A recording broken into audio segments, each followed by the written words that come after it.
Hop in, gang. It's the bye week, and that means we are going mock drafting.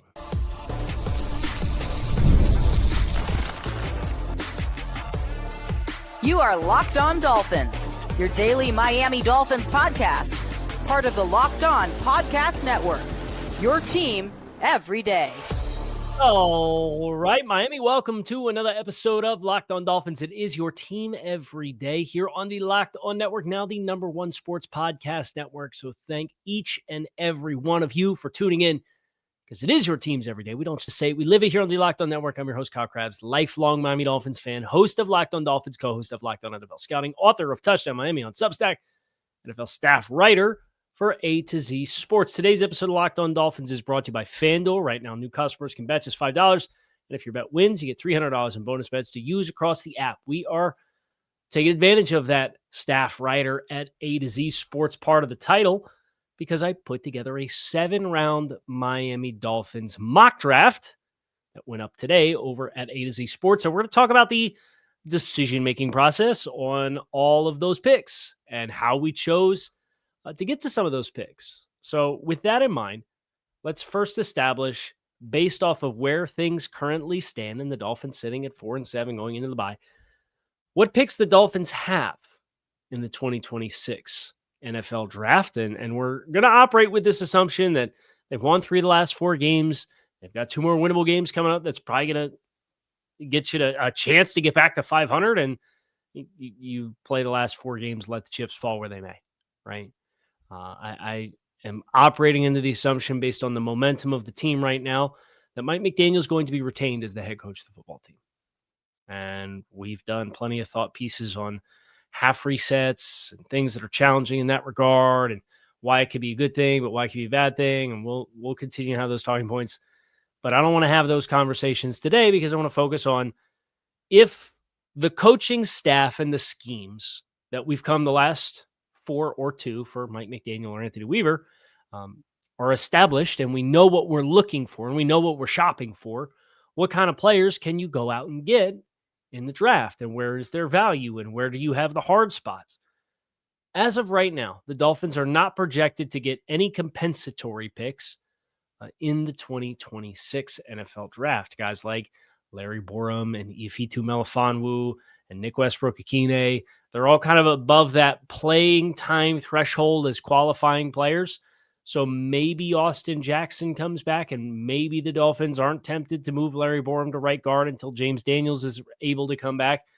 I would move Larry Borum inside. I don't think they're going to, but I would be exploring it and taking advantage of the bye week to do it. Maybe that knocks his playing time down far enough. Maybe Ifitu Melifonwu sits down for Dante Trader the final 6 games of the season full tilt, and you don't have, that's not a part of your calculus, and maybe his playing time drops. A 4th round pick is on the line, but the Dolphins need 2 players that are above the playtime threshold to drop out of the playtime threshold for that to happen.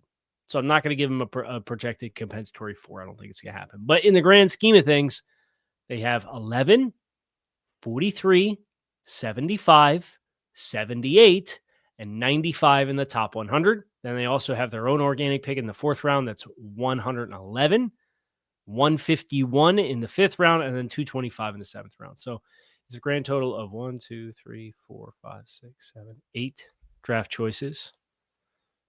5 of them in the top 100, 6 of them in the top 111. It's exciting chances for some swings of the bat and some investment opportunities to your roster. And I think the interesting part about the pick at 11 is that, you're out of the quarterback / blue chip pass rusher area, and you're into where you could get some best player available tumbles due to positional value. Think about, Caleb Downs, the safety from Ohio State. He's going to have a good chance to be my number 1 overall player on my board, just like Kyle Hamilton was a few years ago. Now, he's not like supersized like Kyle Hamilton, but Kyle Hamilton went 14. And there's some parallels for Downs. So he could go in the top 10, but maybe he doesn't. And if he's there at 11, that's a BPA opportunity for you. That wasn't who I picked in the A to Z mock. I'm going to read through I'll do the first 3 picks. I'll break it up. I'll do 3 picks, and then we'll do the other rest of the top 100 after that. But your organic picks at 11, 43, and 75. Introduce those players, kind of the thought process behind them. So on the A to Z Sports 7-round Dolphins 2026 mock draft, with the pick at 11, I went with a name that South Florida football fans should know quite well, Francis Mauigoa, offensive lineman, right tackle currently for the Miami Hurricanes. I went with that at the pick at 11. At number 43 overall, it was defensive lineman Quincy Rhodes Jr. from Arkansas. And then at 75 overall, we're becoming Arkansas South. I went with another Arkansas Razorbacks defender, a cornerback, Julian Neal, at 75 overall. So those are the first 3 picks. Ends up being offensive lineman, edge, corner. And that's not necessarily intentional, but it works out pretty well relative to where the Dolphins' needs are, right? But Mauigoa is a tone-setting decision based on who you project is going to be available. Like Caleb Lomu from Utah, also a right tackle, widely and overwhelmingly gets projected as a top 10 player in this draft class coming up. But Mauigoa, whether he ends up being a right tackle or a right guard, a lot of NFL evaluators think he's going to end up settling in at guard.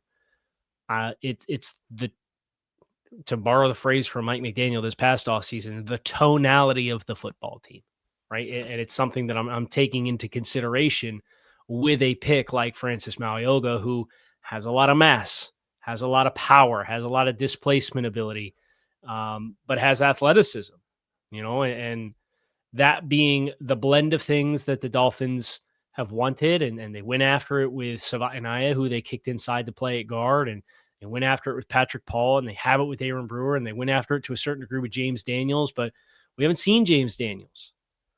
And that's from a contract perspective. I think it's worthwhile to note he signs a 3-year, $24 million contract.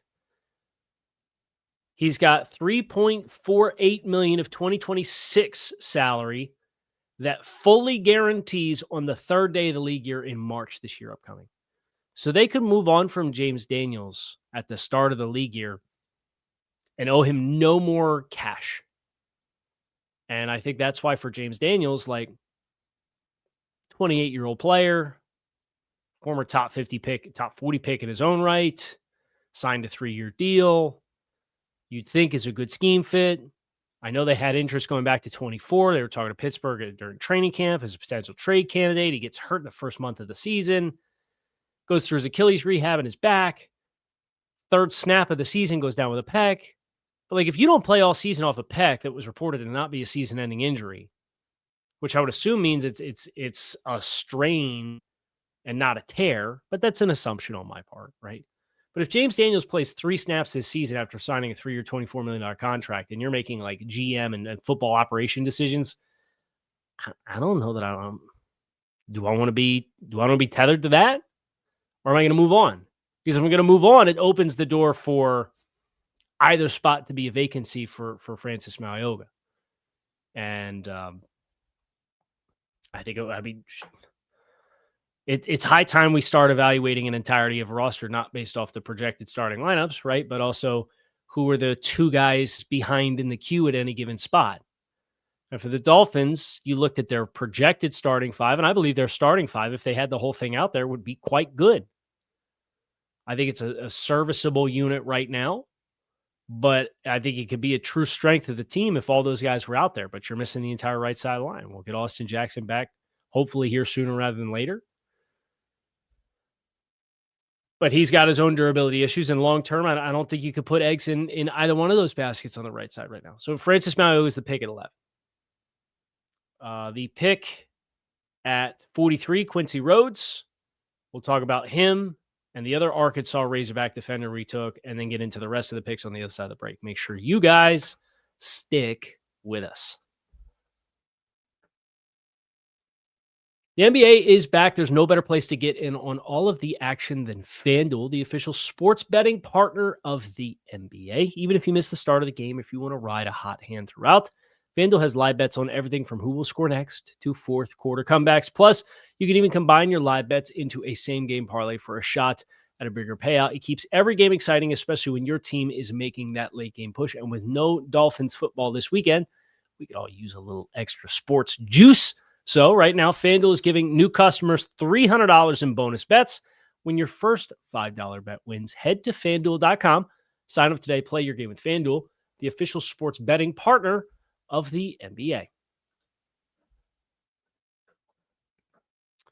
Quincy Rhodes, defensive lineman, 6'6", 275 pounds, big end, right? And that's where I think about what the Dolphins have on the edge. You have Chop Robinson. Bradley Chubb is a mature contract that the team's going to have to make some decisions on. But there's a long-term question that exists there. They've already traded away Jalen Phillips. Matthew Judon was on a one-year contract in the first place. And Anthony Weaver's up here talking in the first month of the season about these guys need to make a conscious decision to say, F it, I'm going to stick my helmet in your chest. I'm going to set the edge. I think we need some more physical play. I think that's been part of the challenge with Chop and getting Chop rolling the way that we need Chop Robinson to be rolling as a first-round draft choice. Setting the edge. You want to set the edge, you go out and get a couple of cats like this dude right here, 6'6", 275. Man, he's physical. He's got long arms. He's got power. He's broken out this year from a pass rush perspective. And one of my favorite things about him is he's only 20 years old. So there's a lot of football in front of him. There's a lot of growth potential, but you've already seen growth in his play in 2025 from a sack production standpoint. He wins with twists and stunts and has an understanding of how that works. I think his actual pass rush plan needs to be refined as far as winning one-on-ones off the edge, but the Dolphins like to play a lot of games up front. And as a result, I think there's an opportunity there for you to get sack production from a guy who I think has a very high floor, even coming into the league as a 21-year-old rookie, which will be on opening day next year if he declares for this year's class. And I think this is the kind of draft class that could really use names like Quincy Rhodes to enter into the conversation. So potential departures on top of already departed players like Jalen Phillips. Hearing Anthony Weaver talk about wanting to set hard edges and knowing that we run some sim pressure stuff where you can get guys weaponized underneath. And if you get guys that understand how to run games and twists and stunts and picks and TE stunts and ET stunts and three-man games, you got guys that can understand that. You've got some resolutions other than just, hey, we got the four horsemen up front to rush the passer, and every single one of these guys could beat a double team if you gave him a double team. Julian Neal, redshirt senior corner.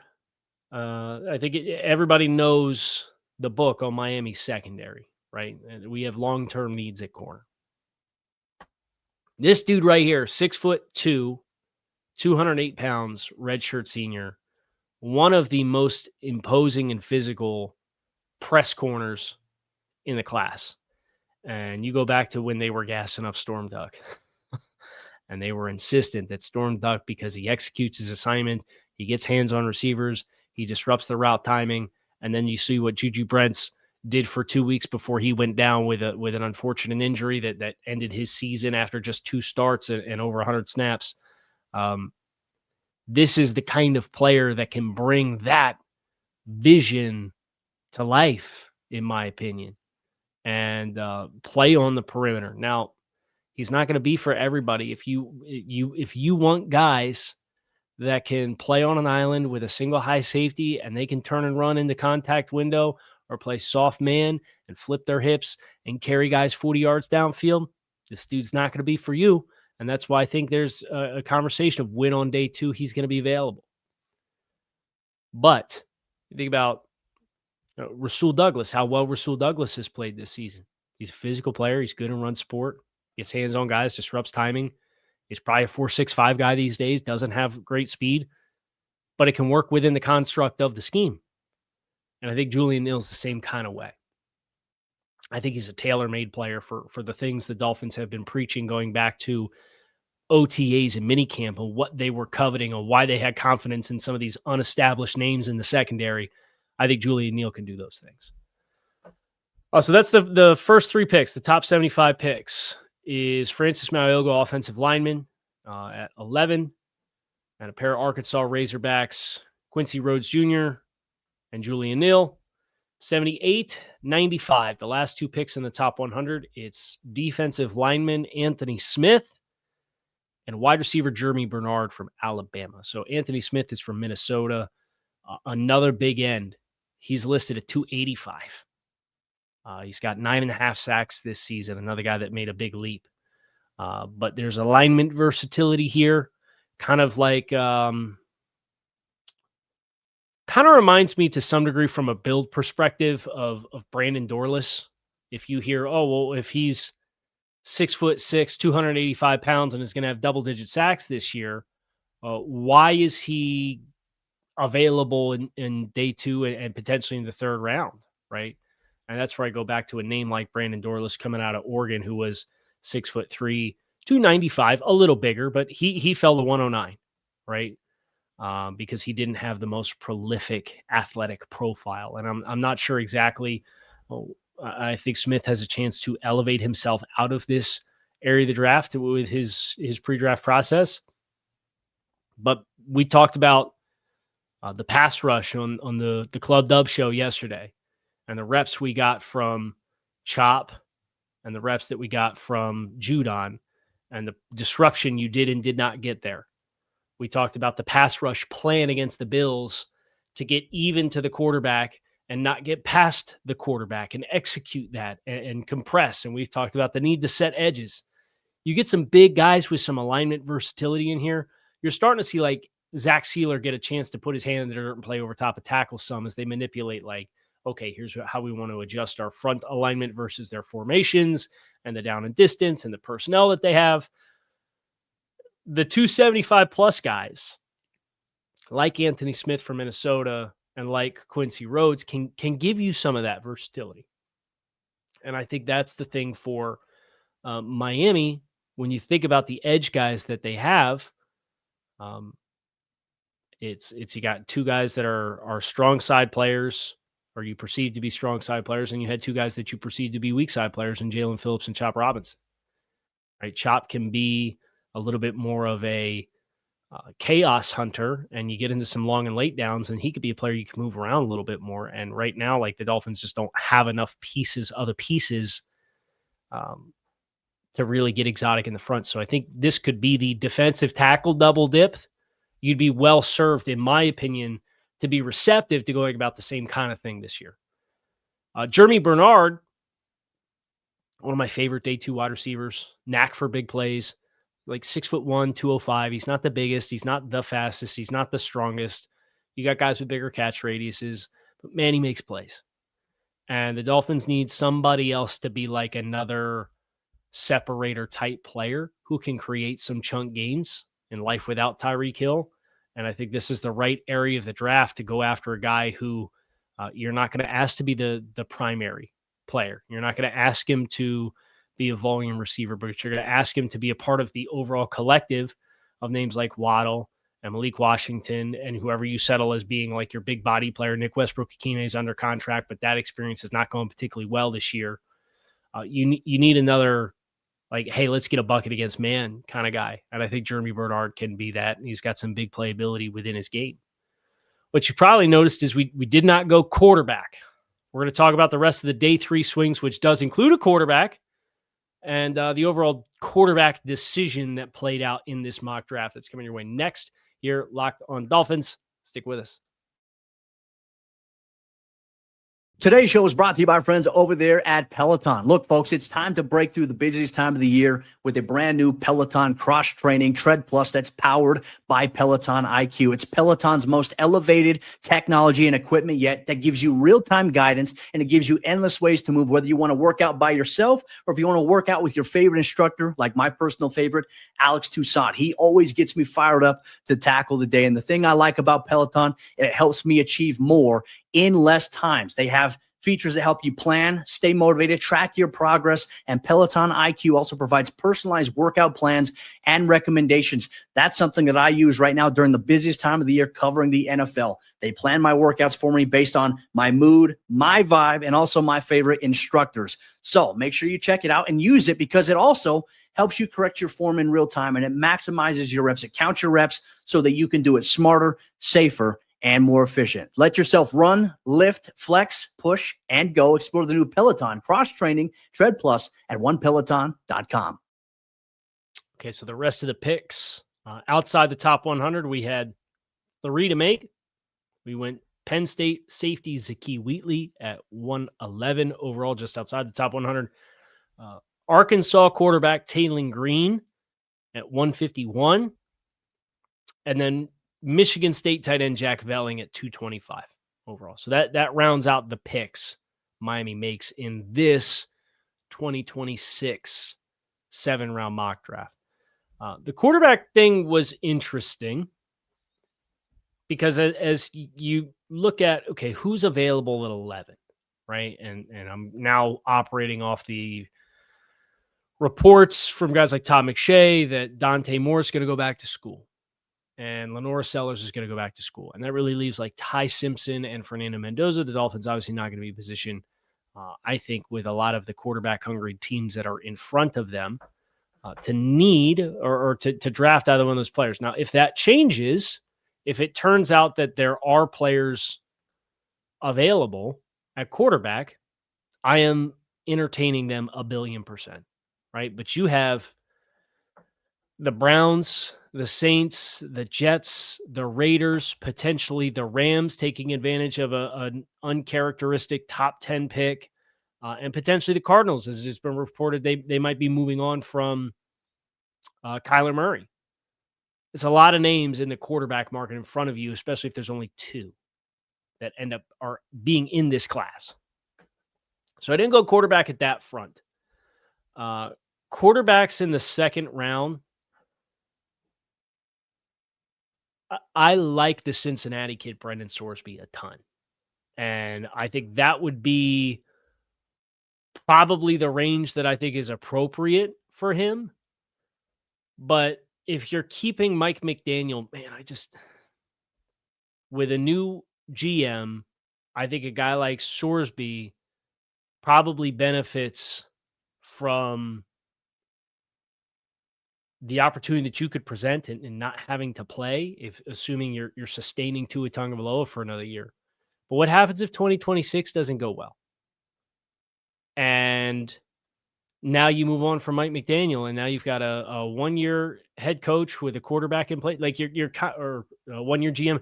You're what the New York Giants situation is right now because they moved on from Brian Daboll and they're going to keep Joe Shane and they drafted Jackson Dart last year.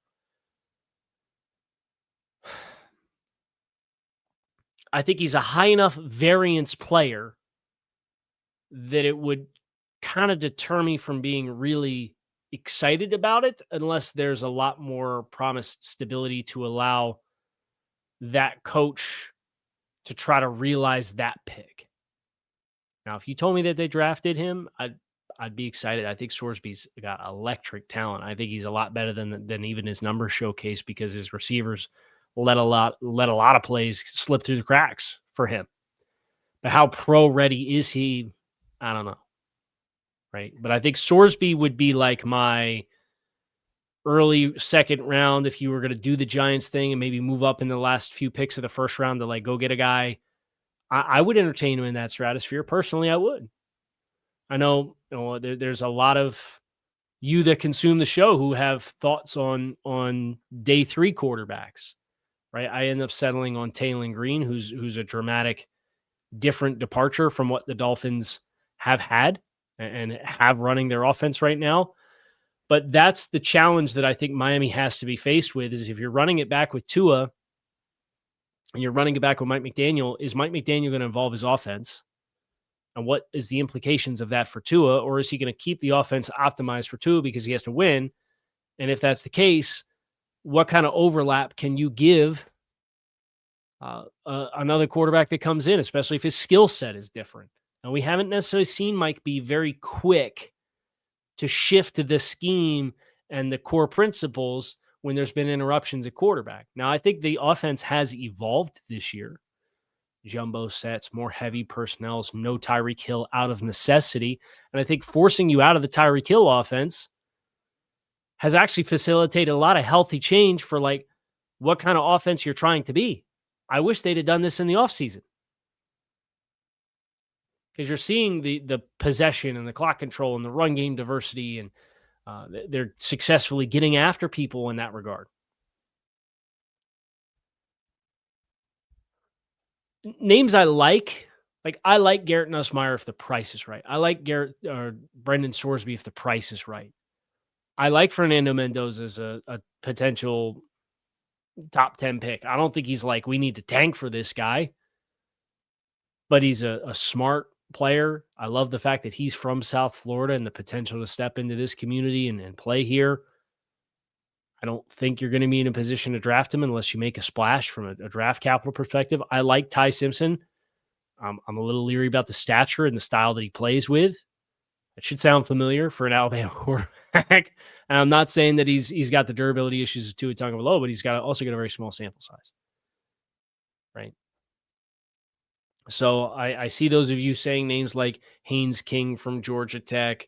I think Haynes King is a tough, hard-nosed player with good college quarterback tape. But I don't know that he's got the passing chops from a timing and a release and an accuracy perspective to be anything other than a project. And if I'm going to go with a project, you give me the guy who took the Captain America Super Serum, which is what Taylen Green's really got cooking for him. I think Miami should be in a position right now to draft it as long as you have a surplus in draft capital. Probably draft a quarterback every year. Not keep flushing top 50 picks down the toilet like you did with John Beck, Chad Henne, and Pat White. Sorry for the PTSD on that one. But take some swings on day 3 guys with varying skill sets, whether they overlap with your scheme like Quinn Ewers does, or whether they're a really high tools guy like a Taylen Green. And then maybe you get in a position or you get a trade opportunity where the price is right, like it was for the Giants when they moved up for Dart, and you go up and get a guy.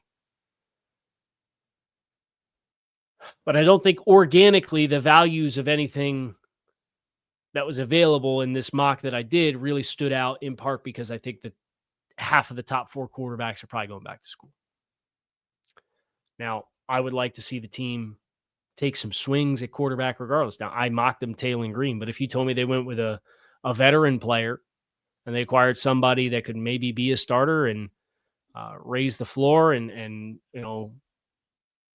get you rolling in that regard, and you could skip the line and being amongst everybody else in 2027 that's lining up when you move off the Tua contract, great, especially if he hits. But I don't want to take one just to take one, right? Because that's where you really get risky. So I didn't have anything available that jumped out to me, so I chose to build the rest of the roster, knowing full well we need to do something. So if we don't get one, who are we picking up the phone and calling? Who are we signing in free agency if this is the kind of stratosphere where we finish? Who can we acquire via trade that maybe has another year left on their contract as a high upside swing, as a reclamation project? Kind of like the Zach Wilson spirit, right? I don't think they'll retain Zach, but it's a tough spot to find an alternative. But I think we're at that point where let's start opening some doors. Let's start bringing some people in. And we have to be opportunistic when the right pairing of opportunity, timing, player, value, when it presents, let's go for it. And I obviously can't mock that in a standalone. So that's a 2026 7-round Miami Dolphins mock draft as written over at A to Z Sports. Hope you guys enjoyed the jaunt through it.